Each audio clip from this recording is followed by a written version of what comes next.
Si vous aimez mes vidéos, abonnez-vous et n'hésitez pas à mettre un pouce bleu.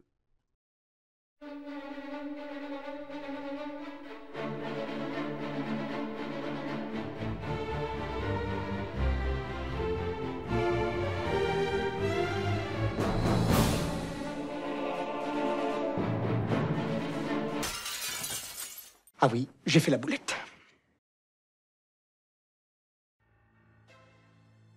Bonjour à tous et bienvenue dans ce nouveau Les Pieds dans le plat. Aujourd'hui, je vais vous parler d'autre chose que de boxe. Nous allons nous attarder sur le sujet de la canne, et plus spécialement la canne de combat. Alors, petite présentation rapide, aujourd'hui c'est considéré comme un sport, une sorte d'escrime sur une surface et non pas en ligne, et qui oppose donc deux tireurs, et le but est de marquer le plus de touches possible. Contrairement à ce qu'on peut voir au fleuret ou à l'épée dans l'escrime de sportive contemporaine, l'assaut ne s'arrête pas à la touche, c'est ce qu'on appelle un assaut à outrance, c'est-à-dire que la rencontre continue jusqu'à la fin du temps imparti. Autrement dit, on peut marquer un certain nombre de touches d'affilée, 2, 3, 4 coups, ou placer des ripostes, contre-attaquer, et ainsi de suite.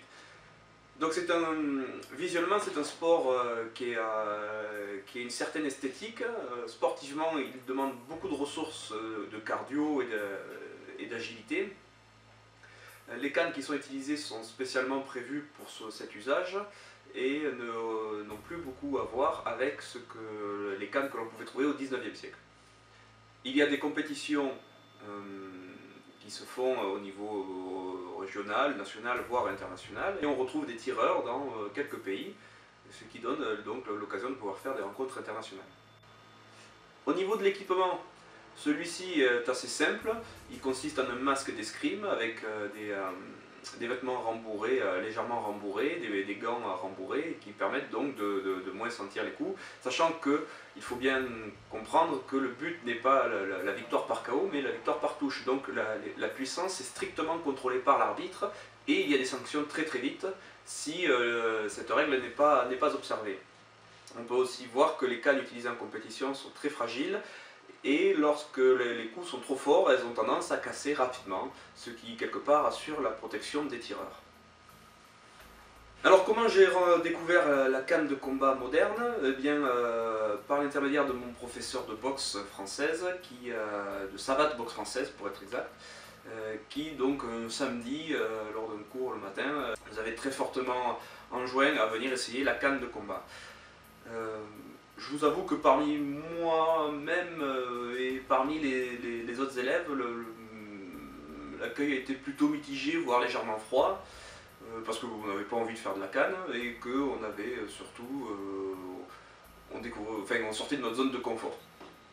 Donc du coup, ça restait un peu, on était un peu dubitatif, surtout que les manivants nous paraissaient très complexes, très compliqués, parce qu'il y a des phases d'armée obligatoires qui doivent être faites pour être comptabilisées par rapport à la compétition. Et donc du coup, notre professeur nous enseignait donc, commençait à nous enseigner la base, c'est-à-dire tous ces mouvements d'armée derrière la tête, ainsi de suite, pour pouvoir de suite rentrer dans le moule compétitif. Alors je vous avoue que pour moi, j'ai pas aimé au premier abord, j'ai vraiment pas aimé la canne comme elle était présentée. Mais comme je suis quelqu'un de têtu, j'ai quand même continué à persévérer, parce que je me suis aperçu que apprendre à faire de la canne améliorait la posture de boxe. Donc en fait je me faisais de la canne, même si je n'aimais pas trop ça, je faisais de la canne car je savais que les résultats étaient positifs au niveau de mon jeu de boxe. Et puis petit à petit, de fil en aiguille, j'ai pris goût, et j'ai commencé à travailler un petit peu, et je me suis essayé une ou deux fois à la compétition, et bon, ça a été une catastrophe, parce que bon, déjà d'une part, j'aime pas ça, et en plus, les mecs qui étaient en face, ils étaient vraiment bons, quoi. Donc du coup, j'ai pris strictement aucun plaisir, ça m'a même dégoûté, mais j'ai continué à pratiquer la canne pour mon amélioration personnelle au niveau de mon jeu de boxe. Quelle est la vision générale et moderne que l'on peut avoir de cette escrime à la canne? Eh bien, en fait, les pratiquants actuels, dans une large mesure, dans une écrasante majorité, considèrent que la canne n'est pas une escrime et n'est pas donc un art martial, mais uniquement un sport. Jusqu'à même, c'est une réelle négation de l'origine de la canne, puisqu'elle descend du maniement, de l'épée. Du moins, elle en fait partie, parce que sans vouloir trop rentrer dans les détails, je vous laisserai le plaisir d'aller chercher vous-même dans les livres ou sur les sites internet dédiés sur l'historique de la canne. Bon, il y a une parenté très forte entre le maniement de l'épée à une main et la canne, voire même du sabre. Et il y a vraiment une négation parmi les tireurs modernes sur cet aspect guerrier qu'il y a avec la canne, et il y a vraiment une négation de cette histoire. Et du coup, on se retrouve avec un sport qui est vraiment dénué de toute forme de violence visant à chercher à faire mal. On est vraiment dans la recherche de la touche et de la virtuosité technique, chose qui est très très bien accomplie, parce que c'est vraiment agréable. Enfin, il y a vraiment des assauts de compétition qui sont vraiment très agréables à regarder, parce que ça virevolte dans tous les sens, c'est vraiment acrobatique. Et j'avais pu voir une fois une démo de canne donc, lors d'un championnat de France ou un championnat d'Europe de boxe française, donc entre les combats, il y avait des petites démos de canne ou des jeunes. Et bon, effectivement, ça virevolte dans tous les sens, mais désolé pour le terme, mais quand on regarde ça, c'est joli, on voit que ça demande beaucoup d'entraînement, mais ça ne fait pas rêver, ça ne fait pas bander. Et c'est, je pense, le principal problème de la canne de combat actuelle, telle qu'elle est démontrée et pratiquée de façon visuelle, c'est-à-dire que on se retrouve avec quelque chose qui ressemble à une épée, qui peut se manier comme une épée, mais qui peut tout faire sauf nous défendre ou sauf nous servir si un jour on a un problème, si un jour on se retrouve dans une situation d'agression, on se retrouve... Voilà, en fait, il n'y a rien qui prouve dans la pratique actuelle que la canne descende d'un art martial. Il n'y a rien qui prouve que c'est quelque chose d'utile, hormis pour marcher et aller chercher les champignons. Et je pense que là, c'est la principale erreur qui a été faite pour promouvoir la canne, c'est que ça a tellement été mis sur l'aspect sportif, compétition et inoffensif, que du coup ça n'intéresse pas les combattants ou les gens qui font de la boxe ou autre, qui ne viennent pas essayer. Pourquoi? Ils disent quel intérêt de fabriquer de pratiquer un sport qui n'apporte strictement rien en termes d'efficacité sur le plan de la rue, quoi, tout simplement. Et pour ma part, je pense que le désappointement, le fait que les gens ne s'intéressent pas à la canne vient du fait qu'ils n'en voient pas l'utilité dans le concret. Mais qu'en est-il réellement de tout ça? Alors, je ne vais vraiment pas vous faire un cours d'histoire à propos de la canne. Ça pourrait être fait une prochaine fois, hein. Je peux passer un petit peu de temps pour retrouver les sources et les textes explicatifs. Mais en gros, si on veut rester dans un schéma assez simpliste, on va dire que lorsqu'il y a eu l'interdiction du port de l'épée dans la rue par la monarchie française, il n'en restait pas moins qu'il fallait quand même se défendre contre les brigands et les voyous, mais il fallait aussi régler les duels d'honneur que la noblesse aimait bien pratiquer. Et donc, si on ne peut pas se battre à l'épée, on se battra à la canne. Donc la canne avait eu un double aspect, un aspect ostentatoire de richesse, et aussi un aspect martial, un aspect de duel, donc où les gens réglaient leur compte de façon non létale, mais pas forcément moins douloureuse. En effet, les cannes actuelles n'ont strictement rien à voir avec celles qui étaient portées et usées rien qu'au 19e siècle. Alors je vais vous montrer un petit peu, voilà maintenant un exemple donc des cannes qu'on peut trouver pour pratiquer la compétition de la canne moderne, hein. Donc c'est un bout de châtaignier qui est très léger, parce qu'on dépasse très rarement les 110 grammes. C'est très vif, c'est très rapide, mais la puissance de frappe vraiment, elle est minime. Ça va vous faire un gros bleu, mais pas plus, quoi.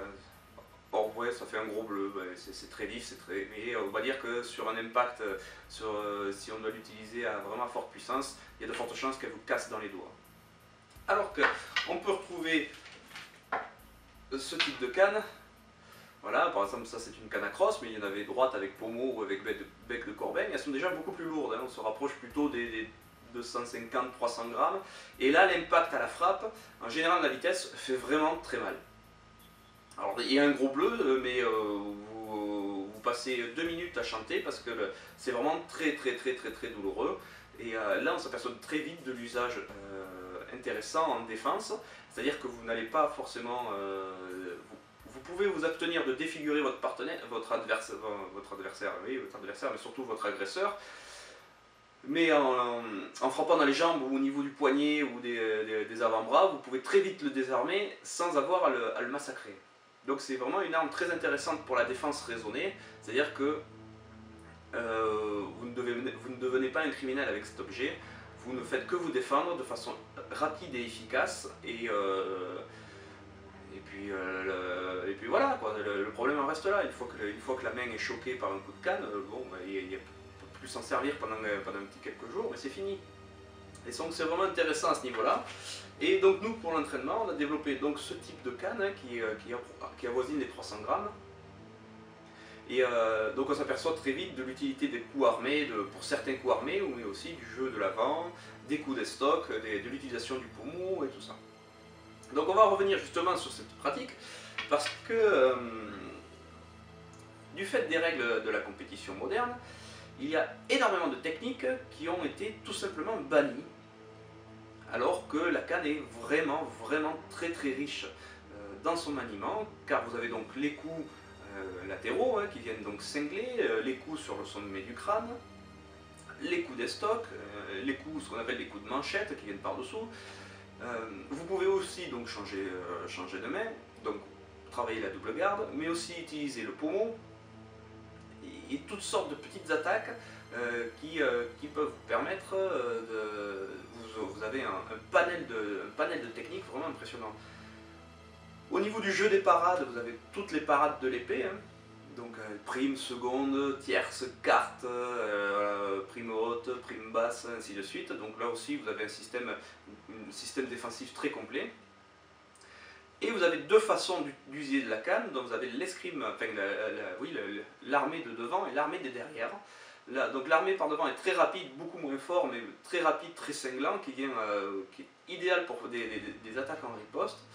Et les frappes venant derrière la tête, où on vient là, plutôt dire que c'est pour finir une attaque, c'est le coup final. Il vient vraiment de loin, effectivement il est visible quand on le fait de but en blanc, mais quand il est noyé dans une attaque composée de plusieurs coups, eh bien on se retrouve avec un coup final très puissant qui peut finir de désarmer l'adversaire ou de le faire fuir. Et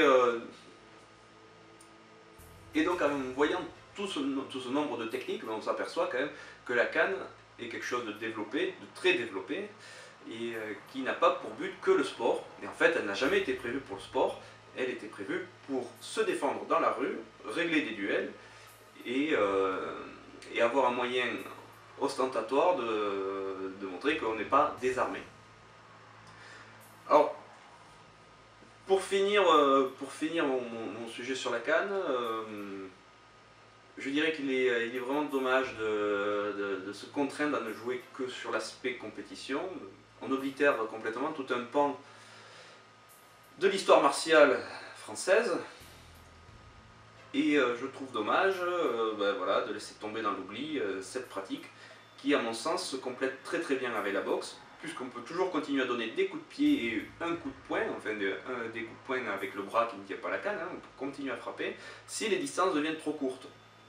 Et alors, je pense même qu'on pourrait rentrer dans un jeu de lutte assez simpliste, mais un jeu de lutte quand même, pour pouvoir faire choir une personne sans avoir à lâcher la canne.